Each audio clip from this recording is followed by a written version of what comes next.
Hello everyone and welcome back to my channel. My name is Kara and I currently live in the Dominican Republic. I am teaching abroad, teaching English abroad as a foreign language. It is something that I pursued because I wanted to travel. And today I'm talking about friendships while living abroad.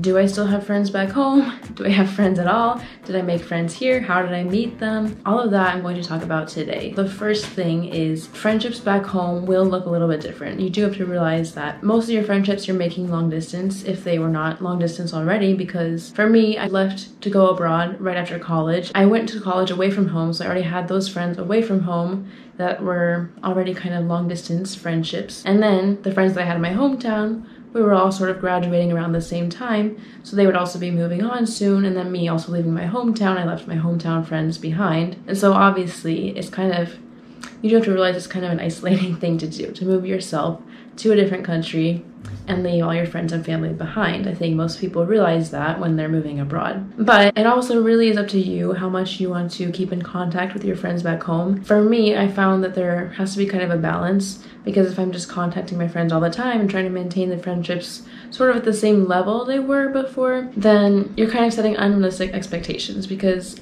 maybe your friends back home are still with their other friends, and so they're gonna hang out and spend time and prioritize those friendships. And you have to realize maybe you won't be a priority for your friends. Now, if my friends are watching this, I'm not saying anything.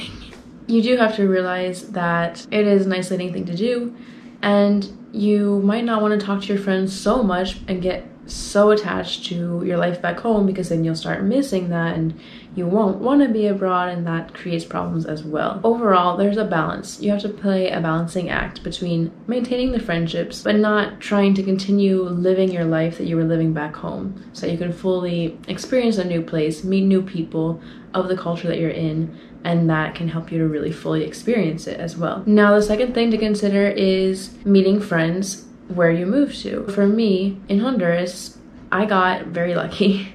First of all, I lived in an apartment that was only mine, but it was in the same sort of apartment building with my other co-workers, the other foreign co-workers and a few Honduran co-workers as well. So that made my community pretty easy to build within the school. Then I went to church and I just happened to meet 3 other teachers from the US who taught for another school. So that was a huge blessing, because I ended up spending so much time with them. We became great friends. We hang out every weekend. It was just a blast. Because of that, I honestly didn't hang out or make many Honduran friends. There were a couple Hondurans in our friend group, but I did mainly hang out with other US teachers, and that was honestly a huge blessing to have them.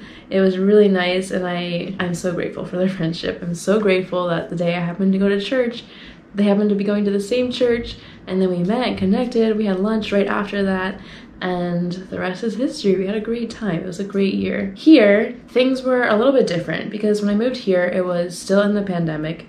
It wasn't as easy to make friends here, but I also can't really say I was putting in that much effort to make friends. Here, the difference is that I am not living alone. Last year I had 1 roommate, and this year I have 2 roommates, so it's not like I feel completely alone. But you do have to consider building a friendship takes time, and you never know when you're moving abroad how long you'll be there, how long the other people will be there. And some things are obviously going to be bonding you together, like your shared experience teaching and your shared housing in this case. But friendships take time. So you might not have the deepest friendships with the people you meet by living abroad, but at the same time, they're experiencing this amazing, incredible thing like you are, and it's gonna be hard for other people back home maybe to relate to what you're doing.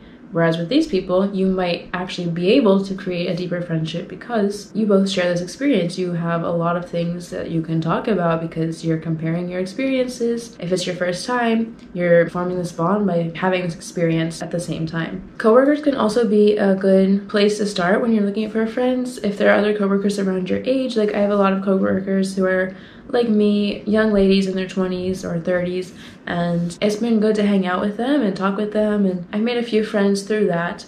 I've also made friends through going to church. As I mentioned, in Honduras, that's where I met the 3 teachers from the US who are also in Honduras. But here, going to church, there haven't been other Americans, but I have been able to make friendships with Dominicans. That is another place that has been good for me to personally make friends. One other way to make friends that I have not tried, but my roommate last year did try, was to try an app like Bumble BFF, for example. Bumble is a dating app, but there's a friend making site where you can search for people with similar interests and make friends through an app, just like you might find someone to date through an app. That is something that is out there. I don't know how likely you would be to find someone if you're living in a more rural area where maybe not a lot of people are using the app, but you can use it, especially if you're in a big city like Santo Domingo, and there's probably a greater number of people using the app. Overall, do I have friends?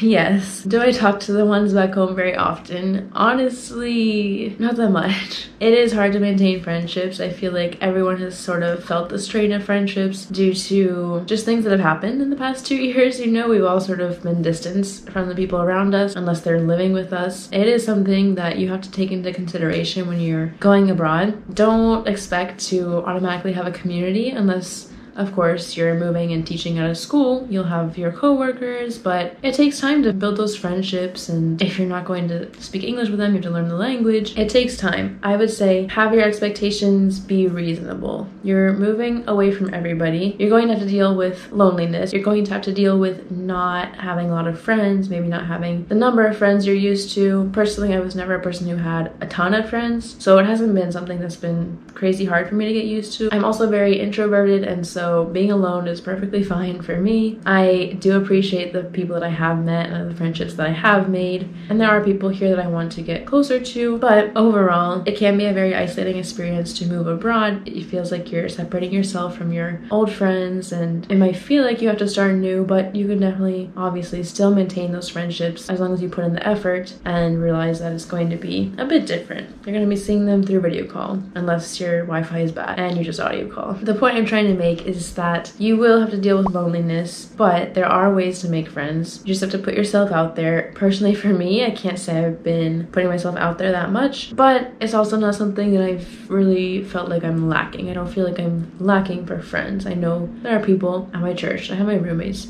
people I can talk to and become even closer friends with if I want to. I just wanted to share some thoughts about what friendships look like when you're moving abroad, how I got lucky in Honduras, or blessed, honestly, and how friendships, as with anywhere, they really just require work. It's something, if you want it, you have to go look for it. Friends might come to you. That's how it kind of worked most of my life, being introverted. But you do have to put some effort in, especially if you're trying to maintain the friendships with your people back home. If you're looking to move abroad, just keep that in mind. Be okay with being alone with yourself, because that's the best thing that anybody can really have, is just the feeling of being happy with yourself. And if you don't have a friend, it's okay. But there are plenty of ways to also look for friends. It might feel like you're all alone moving out into the great big world by yourself, but there are going to be people. Don't worry. I hope this video was helpful for someone if you're looking to move abroad, or if you're wondering how to deal with loneliness or how to make friends. I hope this was helpful, but also I hope I could just provide some real life experience in that it's really all a balancing act. You have to learn to live with loneliness, but also you have to put yourself out there if you want to make friends. That brings us to the end of today's video. Thank you guys so much for watching. I hope you have a great rest of your day, and I'll see you in the next one. Bye bye.